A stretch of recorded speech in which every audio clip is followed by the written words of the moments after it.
Jesus is not a magician, but he is super smart. Performing magic is about tricks. Tricks require illusion. The viewer is never meant to figure out the secret. Magic is all about making someone think something happened that never really did, like a person getting sawed in two or an airplane disappearing. It is fake and it's based on deception. By the end of this video, you will see that when we think of Jesus as a miracle worker in these kinds of terms, it leads to detrimental beliefs that we carry with us for a long time. As always, I want you to know you can click on the link in the description below for our resources and online course. Now, the first thing to note is that we must suspend reality to believe in magic. Magic happens in an artificial setting like a stage in Las Vegas. We pause real life to watch the magic show and then return to real life after the show is over.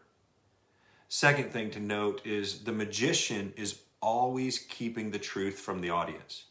The whole act only works at a certain level of dishonesty. People don't trust anything the magician says or does because they can't believe their own eyes. It does create a sense of awe, but it also fosters distrust at the same time. Third, we can tend to only go to Jesus to be wowed. People want to spend time with Jesus as long as he's going to pull a rabbit from a hat, but not engage in conversation. It feeds the transactional nature of religion. This is a recipe for a religious approach to faith that introduces a false impression of God to our children. Time and time again, Bible stories containing supernatural intervention such as creation, healing, calming storms, feeding thousands of people with almost no food, turning water to wine, and resurrection, they're all told as fairy tales. Each miracle is presented as a magic trick where normal life is paused.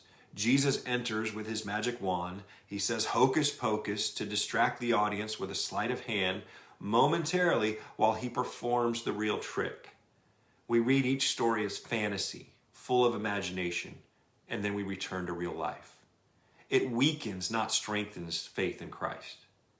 The truth is, Jesus is a genius. He is infinitely intelligent. The insights of the late Dallas Willard are so helpful in unpacking this idea. Here's what he had to say on this issue. Jesus knew how to transform the molecular structure of water to make it wine. That knowledge also allowed him to take a few pieces of bread and some little fish and feed thousands of people. He knew how to transform the tissues of the human body from sickness to health and from death to life. He knew how to suspend gravity, interrupt weather patterns, and eliminate unfruitful trees without saw or axe. All these things show Jesus' cognitive and practical mastery of every phase of reality, physical, moral, and spiritual. Now, all of this is significant because someone this smart is someone with whom I want to stay in constant contact because he literally knows what is best in every situation, and I can always learn from him and trust in him. God knows the ramifications of every answered prayer on a scale we can't possibly comprehend. It is also important because it shows us the model for repairing a broken world. Consider that when you need solid legal advice, you consult an attorney. When you want marital help, you seek out a qualified therapist. When you want to improve your health and fitness, you go to a certified personal trainer. In all of these situations, you still do the work. It becomes a partnership where their guidance is necessary and your effort is also necessary. They advise and guide you while you decide and apply the knowledge. This is how we function with God. We get to participate in the divine nature, which is the opposite of viewing him as a magician where nothing we do affects the outcome. Prayer work is partner work. It is a sacred partnership occurring in everyday real life. When we see Jesus as brilliant and let him operate as our teacher, as our rabbi, we press in. Our posture changes to lean in to hear his words of wisdom rather than stand back at a distance. It is not possible to trust Jesus or anyone else in matters where we do not believe him to be competent.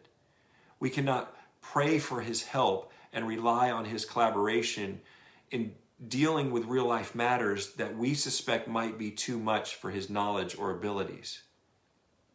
I quote Dallas Willard again, who asked, "Can we seriously imagine that Jesus could be Lord if he were not smart? If he were divine, would he be dumb or uninformed?